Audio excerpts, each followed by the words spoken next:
say that it feels right.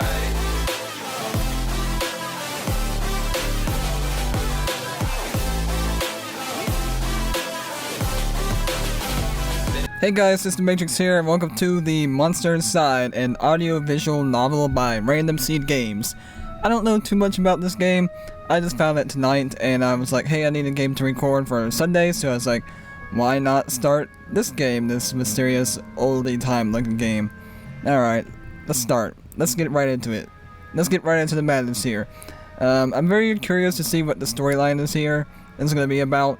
My head pounding, ears still ringing slightly. Some of the worst nightmares I've had in years left me feeling like I've been punched in the jaw. But just like any other day, I dragged myself to the office. Well, that's a really specific description of how you're feeling today, sir, but okay. And, are you, sir? I don't know.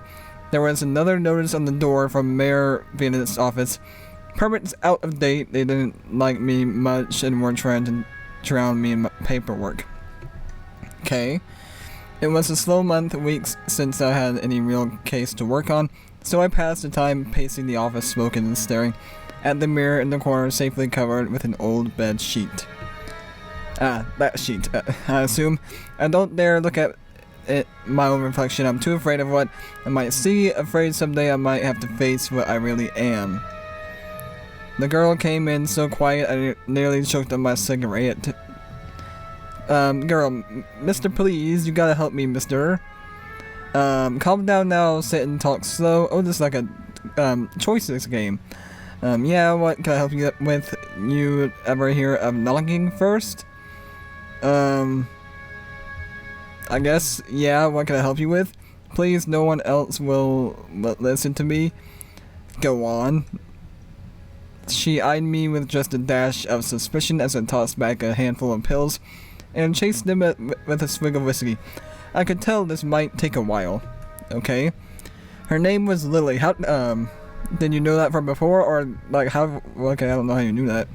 She told me she was his mistress, the man all over the newspapers, the infamous Baker, Mr. Reginald Farnsworth. Man, that's a mouthful right there. But okay. Mr. Farnsworth was a drunk, philandering bastard, but this girl seemed genuinely concerned that he had recently gone missing. Okay. Next. Less concerned about the fact that Mr. Farnsworth's wife had just turned up dead in Central Park 2 nights ago. Lily, you don't understand. He just couldn't have done it. He hated his wife, but he couldn't have killed her. Everyone thinks it was him, and no one believes me. He's gotta be in trouble. Okay, so he might be innocent.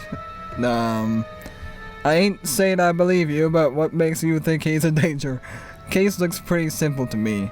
I'm gonna say this one. Well, Mr. Jack, you can just call me Jack. Okay, my name is Jack. Hello everybody, my name is Jack. How you doing today, Jack? Whoever did that to his wife must have been the one who took him. He would have never left without me, he promised me. I'm sure Mr. Farnsworth promised this poor girl a lot of things.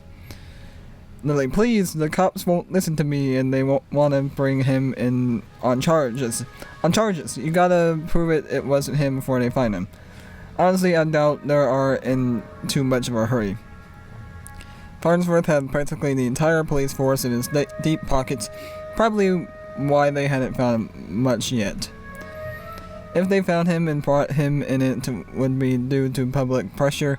Sometimes a mob with pitchforks is more dangerous than one man with money. You've got my courtesy, but you might not like what I find, or I can help you. We'll get to the bottom of it, don't you worry now. Probably this one. I would choose that one. Oh, thank you, Mr. Jack, thank you, but please, be careful. I don't think this was, just any murderer or kidnapper. I think it was a beast.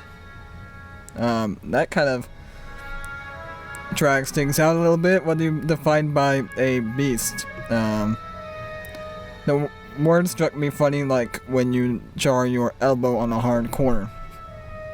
Not a word many use these days except in the hushed whispers in bedtime stories for children. Oh, they were real enough, alright. They just got better at hiding, controlling their unseemly urges, but I hadn't seen any monsters in nearly 15 years back when I was still a cop myself. Man, how old is this guy? Well, that's definitely an interesting theory. I can help you. We'll get to the bottom of it, don't you worry now. Leave the detective work to me. Let's not jump to conclusions here. Man, can I speak today, please? I'm gonna say don't worry now. I don't want her to be too concerned, and you seem like the kind of man who's good at solving mysteries. I don't know if that's true. I don't know too much about this man, but he seems pretty confident himself, so I'm gonna go along with that. Sure, can't you see how busy I am with my cases? I don't know if I would have said that, but okay. I replied a little too harshly. Sarcasm wasn't my strongest suit. Exactly what I just said. I reassured her some more and sent her on her way. I didn't want to scare her, but I warned her before she left to keep her doors locked, and call me if she saw anything suspicious. That's what I would say. That's what I would say right there if I was a detective. Not that I wouldn't want to be one, but still. I didn't know if she was in any danger herself. Better safe than sorry.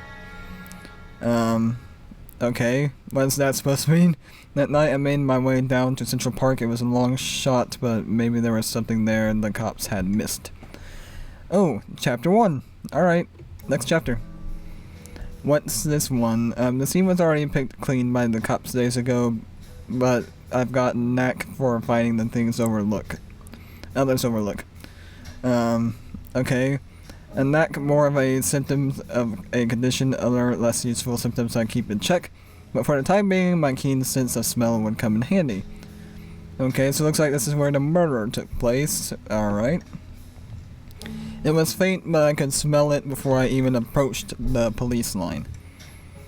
The scent was less of a thing and more of an emotion. Okay. Seduction. Oh boy. We're not getting into this topic, are we? A strange familiar smell. I expected the scent of trepidation or maybe even outright fear, but Mrs. Farnsworth seemed to have been at the height of pleasure when she left this world. Okay. Brought new meaning to a crime of passion. Oh boy, that's one, I guess. Pushing the thought from my mind, it was time to get down to business. Investigate the scene. Hello? Muddy footprints everywhere, difficult to pick out anything from the prints the cops left behind in their haste. But cops don't wear $2,000 pairs of carquinos?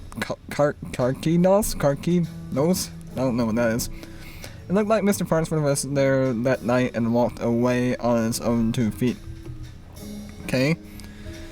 Next, investigate the scene again. Oh, of course, the strange mark on the tree. Dang it, man, I can't speak today. I'm sorry, guys. A burn mark on a nearby tree caught my eye. I ran my finger along its length and felt a chill down my spine. This wasn't just any burn mark. This was the mark of an ancient magic. It's doubtful the cops would have picked up on it. Could Lily have been right?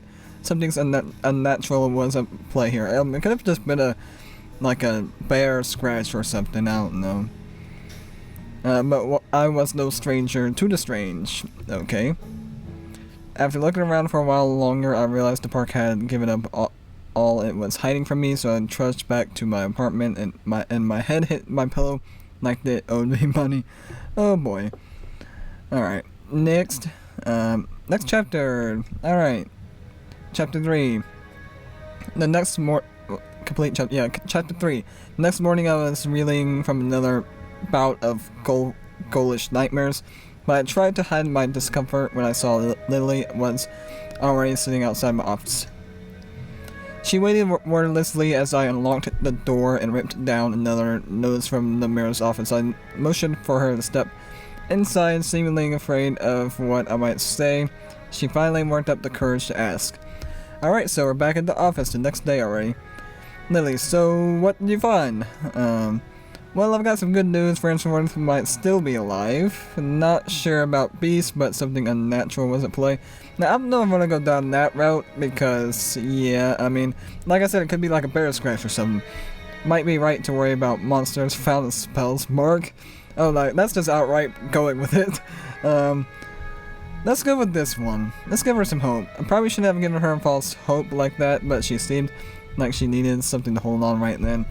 She didn't need to know about the mark on the tree. I think I'd rather give her the hope than the supernatural thing. How do you know that? Where is he? Found his footprints. Seemed like he got out safely. There were no signs that he was at the scene and slipped away. I know what's true, but I mean, these are both lies. I guess this one is a better lie. My tone was indifferent towards her as I turned and grabbed a bottle from my desk drawer, and dryness in my throat made it difficult to swallow my meds. But you don't know where you went. Do you think the news this morning is related? What news is that? Haven't you heard? No, I have not. Yeah, but maybe you should tell me what you know. Nope. Rough night followed by rough morning. Exactly what I should say. Not, make her suspicious of anything. They found the police chief's wife dead down by the docks. They say it happened last night. Let me guess, Chief Amato is missing too. My face might have betrayed a hint of satisfaction as she confirmed my suspicions. But it faded quickly. Amato was a shit cop and a shit chief. Oh boy. He was half the reason I left the force, but now his wife was dead and I had more questions than I did the day before. Okay. The gears in my head started to spin, which wasn't helped by the splitting pain at my temples. I told Lily I needed time to work, and she left slightly dejected, wanting more answers than I could provide, which that is sad, but that is all I can do right now.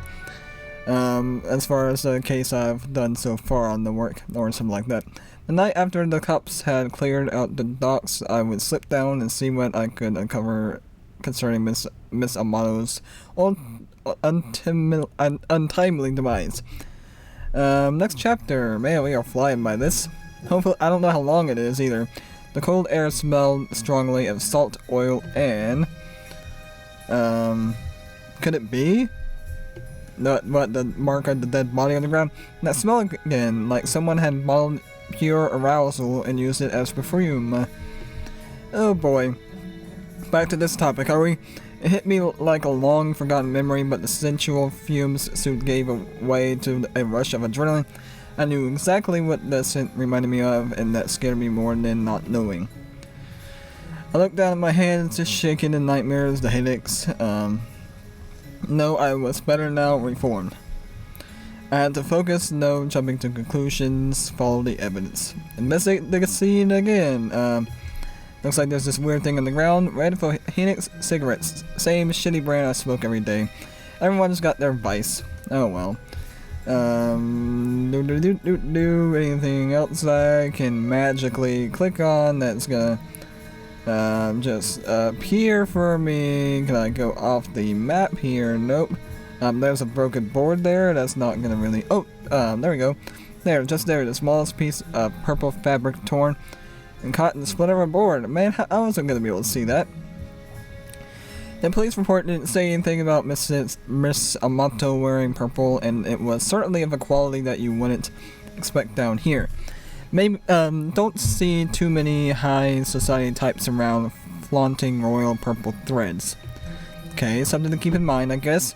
I pulled out my own pack of reds and lit up. I could already feel another headache coming on, but looking out over the waves seemed to help me forget. The cold helped me push down the uncomfortable thoughts that had been bubbling to the top of my brain. Alright, next chapter. Let's keep on rolling here. I honestly don't remember the walk back to the office. Apparently, I spent the night in my easy chair. The air from the docks lingered in my clothes. Man, rough night again. It was still dark out. No, I checked the clock. How long had I been out? Had I really slept through the entire next day?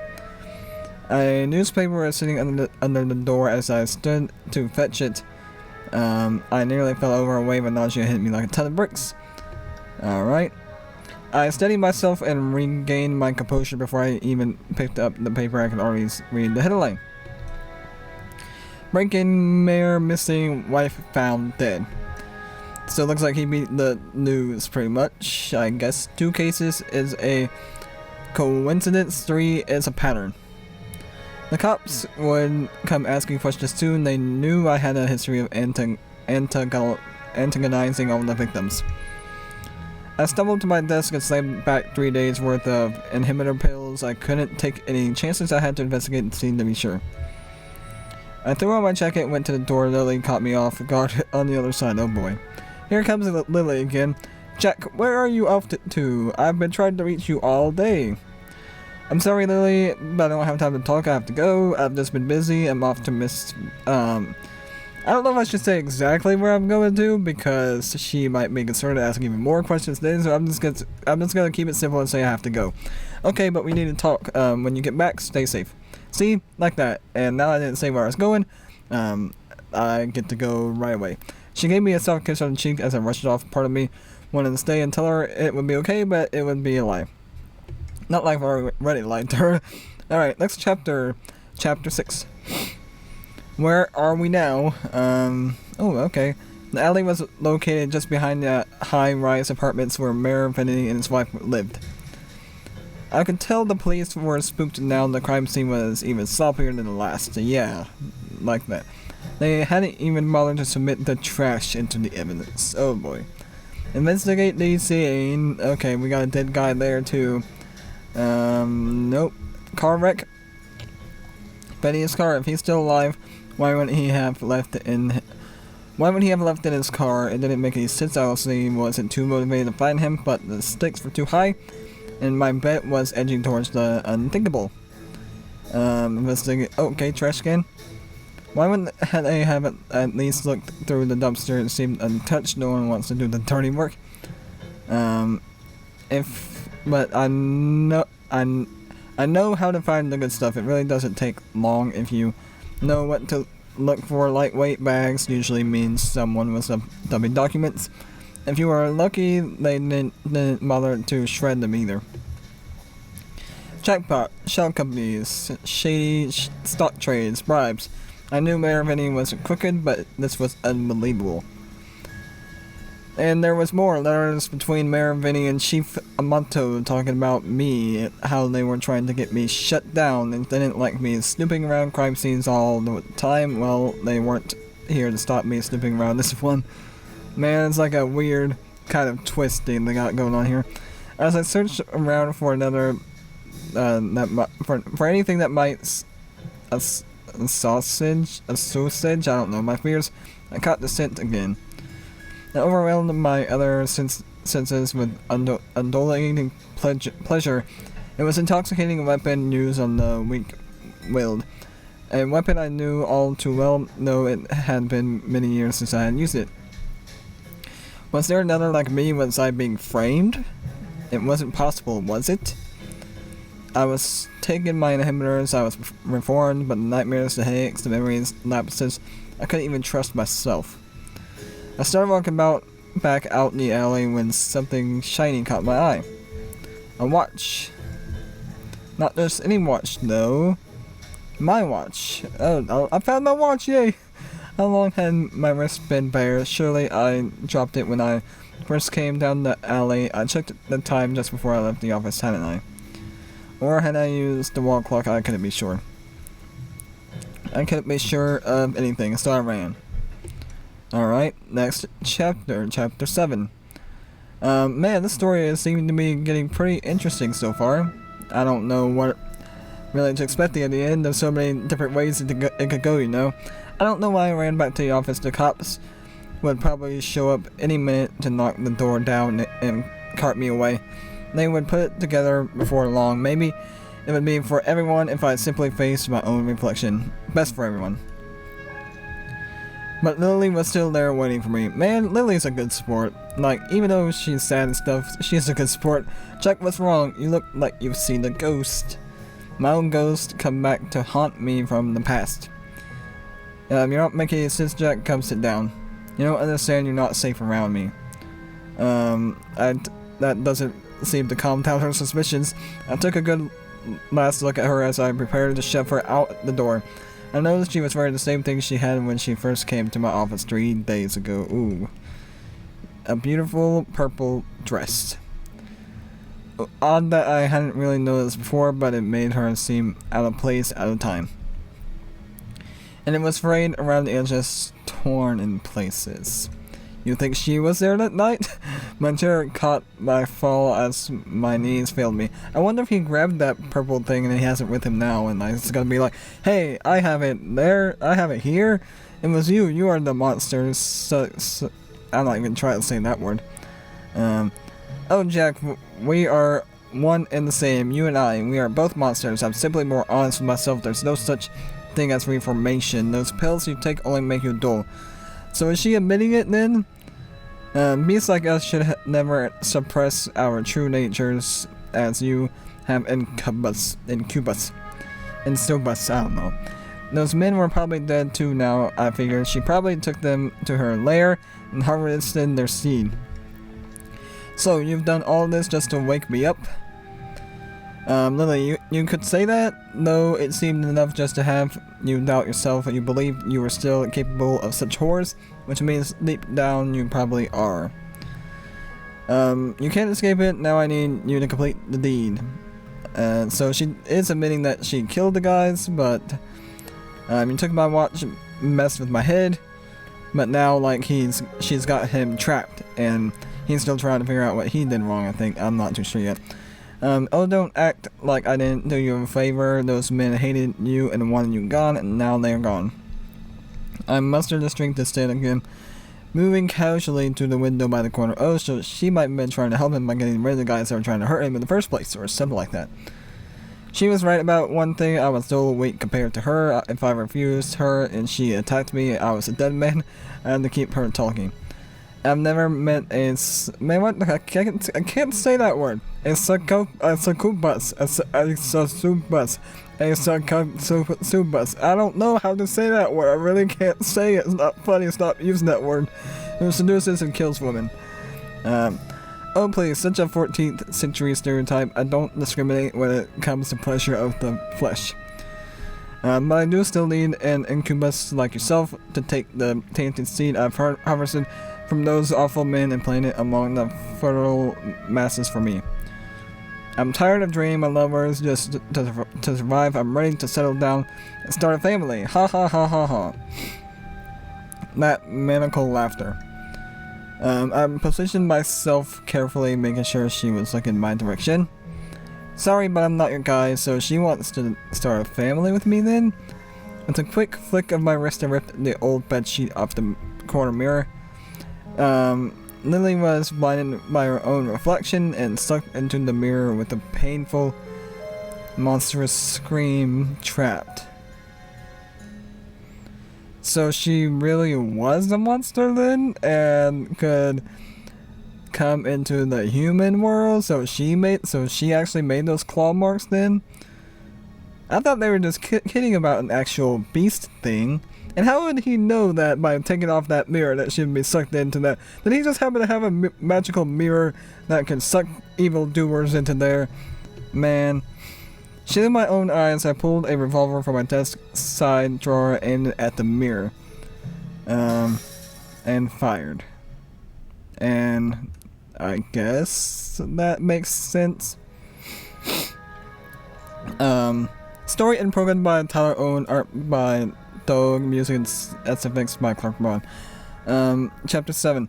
More from Random Seed Games. Alright, so yeah, that's the author of who created the monster. Man, it was an exciting adventure. Like, the monster inside is an exciting adventure nonetheless. It like takes you back to this oldie time and everything else inside. But yeah, I'm gonna leave you guys to say what you guys think about this game in the comments below. I'm not really gonna say much about what I think. I'm gonna leave that kind of as a mystery, but yeah, that's gonna be it for me. Hopefully you all have enjoyed it. Thank you all very much for watching, and from It's the Matrix, I'll see you all in the next episode. Peace out, guys.